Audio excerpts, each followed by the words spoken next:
Amici bellini, ed eccoci qua. Ancora non vi siete scocciati di stare su questo canale? Il canale è triste e sta sempre qua. Il canale invece non è triste, è contento e sta sempre qua. Messico 86. Avete visto la canzone? Avete visto anche l'approfondimento del post partita, perché ci sono degli spunti secondo me molto interessanti. È uno dei miei video più riusciti. Credetemi, questo è il post partita di Spalletti post udinese, molto riuscito. Credetemi. E adesso andiamo sul campo. Cominciamo. Martedì pazzesco,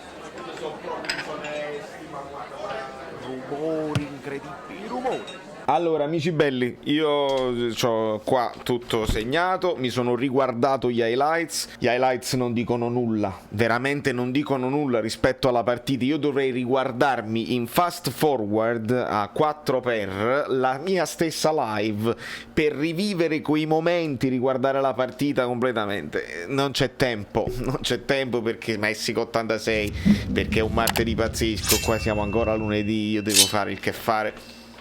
Ci sono serate da svolgere, musica da imparare, ma scrivendo sulle bollette per salvare gli alberi, non giocate le bollette, insisto, possiamo passare direttamente con un Ambrabam solito al campo.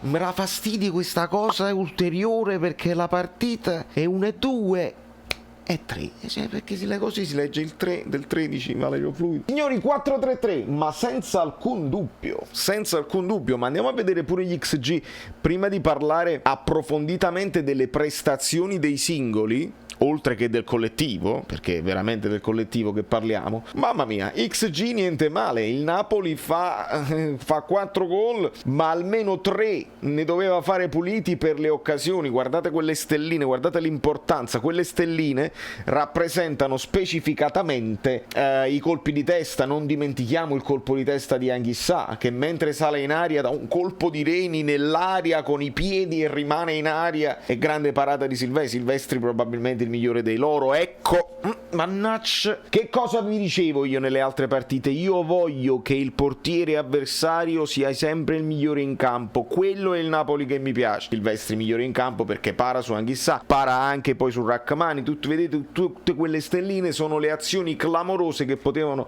trasformarsi in ulteriori gol. L'Udinese pochissima roba, non meritava altro che la sconfitta, ma lo diciamo con tranquillità. Gotti mi è anche simpatico. Signori miei, ricapitolando, il Napoli comincia abbastanza bene, c'è molta verticalità, cosa che Spalletti sottolinea anche in negativo. Noi siamo contentissimi, io parlo di partita perfetta, lo metto tra virgolette perché la partita perfetta non esiste. Se vogliamo sottolineare quell'apprensione che ci ha dato Ospina, già non è partita perfetta. C'è stato anche un erroruccio di Koulibaly che aveva messo in difficoltà Fabian, insomma anche un la partita perfetta praticamente non esiste, però siamo molto contenti. Spalletti ci dice che nei primi 15 minuti, 20 minuti dovevamo palleggiare di più, cosa strana, cosa che io non mi trovavo nemmeno d'accordo, ma perché? Perché dovevi stanarli, perché l'Udinese era molto corta, con una difesa abbastanza alta,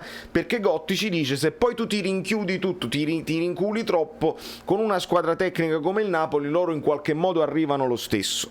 Allora, nel momento in cui loro hanno cercato di evitare, però devi evitare la profondità di Osimhen, però non ti puoi rinculare troppo, è lì che l'Udinese è andato un attimo in difficoltà. Però erano corti, perché abbiamo fatto notare anche in live che il loro primo pressing non partiva direttamente sui difensori, non su Koulibaly, non su Rachmani e non su Ospina, ma partiva esattamente sulla tre quarti, quando la palla per esempio arrivava a Di Lorenzo o a Mario Rui. È lì che loro tentavano più il pressing, ma il Napoli è stato bravo ad eluderlo con scambi importanti, scambi di prima, perché Fabio è una grande partita. Quindi si comincia con Insigne ispirato già da Mario Rui, che scambia, lo lancia in profondità. Insigne fa il suo solito movimento, trova il tiretto a giro, para la prima parata, dopodiché Insigne fa un altro tiro altissimo, Ospina cincischia, è lì che abbiamo avuto paura. Poi c'è il gol Insigne-Osimhen, perché è un gol Insigne-Osimhen, perché la palla sarebbe entrata, però molto bene che Osimhen è andato fino in fondo. Se voi rivedete al momento, cioè prima il passaggio straordinario di Mario Rui, poi quando Insigne fa il pallonetto Osimhen aveva seguito e chiamava il pallone, dice sono solissimo, ed è proprio se non fosse entrata avremmo parlato di grave errore di Insigne, perché lì devi guardare Osimhen che è solo, che è meglio piazzato, ma il capitano fa una grande giocata, la sottolinea anche Spalletti, e fa bene Osimhen perché poi il difensore aveva recuperato e poteva metterci una pezza, insomma bene così. Il palo di Fabian Ruiz, ne vogliamo parlare? Mamma mia, incredibile, palo interno di palla che dall'esterno arriva al palo interno, una roba quasi aliena, e poi c'è il gol di Rachmani su questo schema. Noi abbiamo detto al Napoli, ed era una critica giusta, costruttiva, questi si vedono i nostri video, proprio Spalletti proprio in testa che mette i like prima lui, voi vi siete dimenticati il like di nuovo, capita, Spalletti non se lo dimentica, Spalletti guarda, sa che abbiamo detto che nei calci piazzati dobbiamo fare di più, ed ecco i calci piazzati. Insigne fa così e si sviluppa il calcio piazzato, passaggio breve per Fabian che di prima trova il movimento di Koulibaly che può tirare a porta, la può mettere in mezzo, insomma è strano che proprio Koulibaly era scelto per un tiro a porta di sinistro che non è il suo piede dopo quel movimento.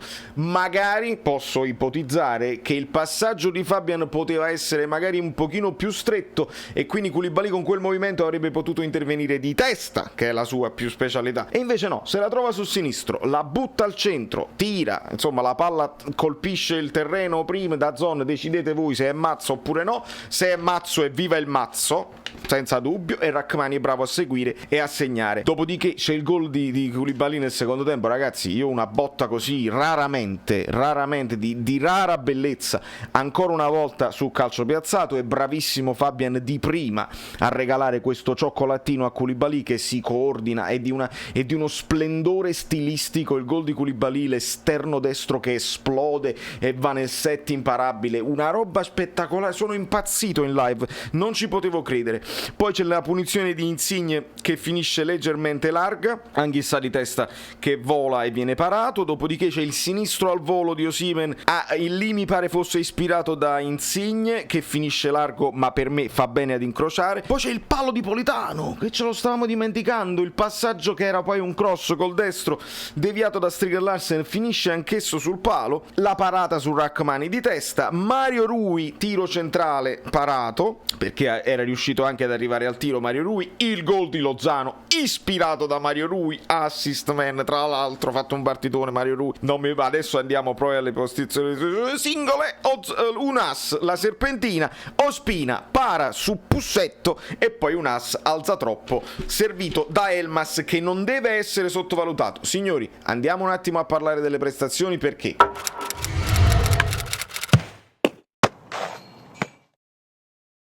è difficile trovare il migliore in campo, è difficile trovare il peggiore in campo, noi cerchiamo di, senza esaltarci, senza fare follie assolute, Ospina si guadagna, no, io non lo faccio i voti, lo sapete, ne parliamo, è meglio parlarne perché dico Ospina 6 meno, Ospina 6 e mezzo, non significa niente, perché chi sono? Va bene, però non ci far prendere, caro patron, non ci far prendere questi patè d'animo spalmati sopra alle bruschette, perché altrimenti roviniamo tutto il ben fatto. E quindi se c'hai giocatori veloci addosso in quel momento, buttala in tribuna, buttala dove vuoi tu, ma non ti prego. E si rifà però bene con la parata su Pussetto nel secondo tempo e qualche buona uscita. Bene Ospina. Di Lorenzo secondo me è quello che sta più in affanno in questo momento di questa squadra, come li vedete tutti quanti qua, hanno corso tutti a 1000, l'unico che secondo me ha corso meno degli altri, non gliene faccio una colpa perché Di Lorenzo ci risiamo, me lo faceva notare Guido Gentile come minutaggio, ci risiamo, Di Lorenzo come l'anno scorso non ha sostituti, perché quando poi entra Malqui Di Lorenzo passa a sinistra al posto di Mario Rui, non può essere, non reggerà tutta la stagione.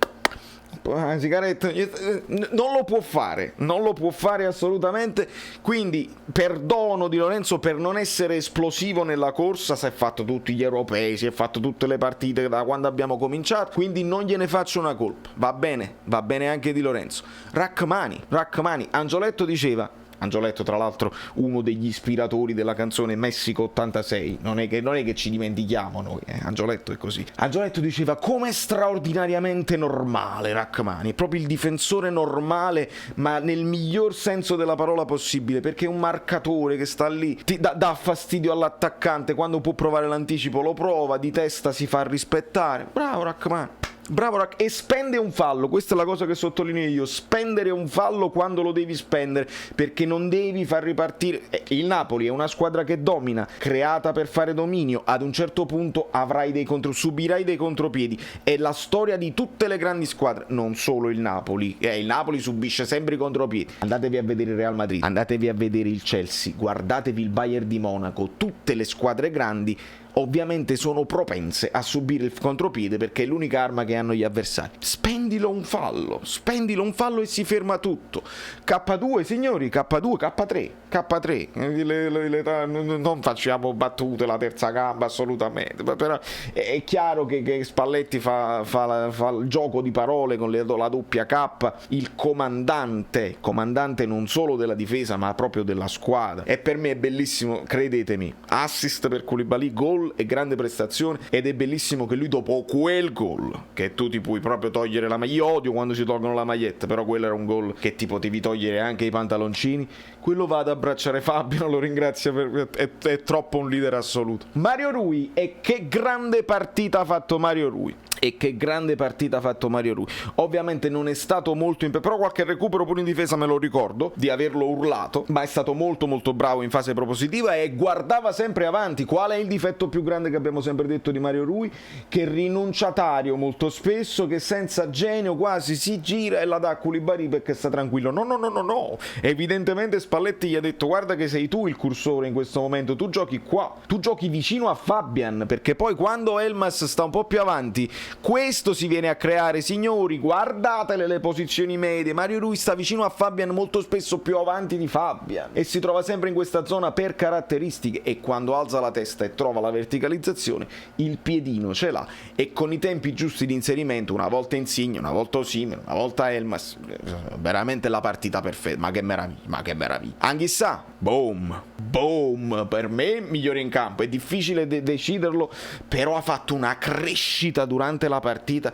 Ricordate quando ho cominciato la partita ho detto Fabian meglio di Anghissà, perché aveva cominciato proprio bene, determinato e veloce ad un top. Anghissà in una crescita incredibile, ad un certo punto finisce centrale, perché poi entrerà un ass che si metterà qua, Lozano si metterà qua e Zielinski che finirà mezzala destra. Anghissà finisce centrale per pochi minuti, signori, non fa passare un avversario, e dopo il contrasto ha anche la forza fisica e la personalità di mettere il piede, di non perdere l'equilibrio, di mettersi davanti al pallone e di ripartire. Aiutatemi, che grande acquisto Anghissà, sono contentissimo, speriamo di averlo sempre a disposizione e sempre in grande forma, perché poi questo può essere la problematica del Napoli quando ne devi sostituire più di uno alla volta. E non vi permettete di sottovalutare la prestazione di Elmas, signori, perché tra le linee ha fatto un lavoraccio, è riuscito ad inserirsi, è riuscito anche a proporre gioco, non ha segnato, quindi tutti gli altri hanno fatto delle giocate che poi hanno portato al gol, e quindi prenderanno i favori della cronaca, ma per me Elmas ha fatto una grande partita. Ricordiamo che quello è sempre un ruolo ibrido, perché devi essere un po' mezzala ma devi anche poi andare a riempire l'aria, perché Osimhen non lo puoi lasciare solo, però sta qui, e quando si è ingrandito tutto, ci risiamo ok. Poi quando Insigne ogni tanto si accentrava un pochino, poi doveva poi giostrare e mettersi lì, insomma anche Elmas per me molto positivo. Politano, grandissima partita, era svelto, puntava all'uomo, lo superava, è stato precisissimo nei calci piazzati, il sinistro ben adeguato, e poi entra Lozano, va dall'altra parte e subito segna un grandissimo gol a giro di potenza incredibile, tutti e due. Al capitano serve una mano da Politano, o meglio Lozano, eccoli qua tutti e due. Insigne che fa comunque delle giocate incredibili, quindi poi parlatene quando ne volete voi. Io ho fatto una riflessione, ma questa ce la lasciamo su Insigne, ce la lasciamo per più in là, quando ci sarà bisogno di parlarne, ma l'abbiamo già accennato che la questione Insigne potrebbe diventare un problema. Speriamo di no, perché poi rifletteteci, chi è che è stato accostato come squadra tra tutte le squadre del mondo in Italia che era interessata ad Insigne. Rifletteteci nei commenti e poi mi direte se non è un problema questa cosa quando poi a gennaio, vabbè, lasciamo perdere, la posticipiamo. Zielinski entra anche bene, non ha molto tempo per fare tantissime cose, però si mette qui da mezzo alla destra, è pure importante. Osimhen è un castigo di Dio. Oltre al gol di rapina che deve fare, è ottimo, ha cominciato a sviluppare dei controlli di palla volanti che sono un po' sgraziati, che sono un po' strani. Il famoso colpo di petto che lui fa all'indietro, che ferma il pallone e poi dopo la recupera. Petto, ginocchio, pene. Insomma, ragazzi, come la prende? A un certo punto, quando la palla sta per ricadere a terra, lui la tocca, se n'è andato. Cioè, in qualche modo lo devono acchiappare, gli devono fare fallo. Signori, Osimhen questo è sgraziato, magari tecnicamente così e così nello stretto, ce l'ha detto Spalletti, non lo dico io, lo dice Spalletti, nello stretto magari così, ma se parte è quando lo prendi più. E poi è un mal di testa per le difese avversarie. Se la difesa avversaria va nel mal di testa con Osimhen, poi come vedete ne possono approfittare tutti gli altri, perché chi ti marchi uno ti scappa, se stiamo tutti bene fisicamente come stiamo. E speriamo di reggere, ragazzi, perché adesso il Tour de Force è appena cominciato. Leicester benissimo, entusiasti anche del recupero del risultato, perché poi lo sapete che il risultato è importante, ti mette più benzina nelle gambe. Il famoso acido lattico si risolve prima se pareggi o vinci. Quel punto in Inghilterra è stato importante per avere benzina oggi, e speriamo che questi 4 gol diano consapevolezza ma non presunzione a questa squadra, che contro la Sampdoria è chiamata, non diciamo alla prova di maturità, perché anche ieri era la prova di maturità, saranno tutte prove di maturità, la mentalità, siamo fragili mentalmente, tutto quello che volete voi, è chiamato ad un'altra grandissima prova, perché la Sampdoria è una squadra tosta e l'ha dimostrato. Dopodiché con calma ne parleremo. Oggi già siamo in campo, dobbiamo guardare le altre squadre. Non guffiamo, non siamo bravi, però insomma uno sguardo, chi c'ha tempo lo dia, e poi nei commenti mi dite tutte le cose belline. Signori miei, da New York Valerio Fluido è tutto. Se mi sono dimenticato qualcosa me lo dite voi nei commenti. Se avete visto Messico 86 e vi è piaciuto, bontà vostra, altrimenti insomma lasciamo a Spalletti fare il suo lavoro, che lo sta facendo bene. Non parliamo di scudetti, non parliamo di niente, godiamoci il percorso, il sudore, le miglia, resta solo la maglia, no? Goditi il percorso, al di là del risultato il mondo è cambiato, al di là del risultato goditi il percorso, imparare, studiare e tutte le altre rime belline che sono uscite nella canzone. Andate a riascoltarla. Ciao, sono Saveria Solida. Se arriviamo a 15.000 iscritti su YouTube è una cosa di cortesia, ma secondo me dovreste seguirlo anche su Instagram, @ValerioFluido. Fa tutte queste cose cretine. Sei iscritto pure a TikTok. Di più, dai, basta, sei cringe. Quante cose.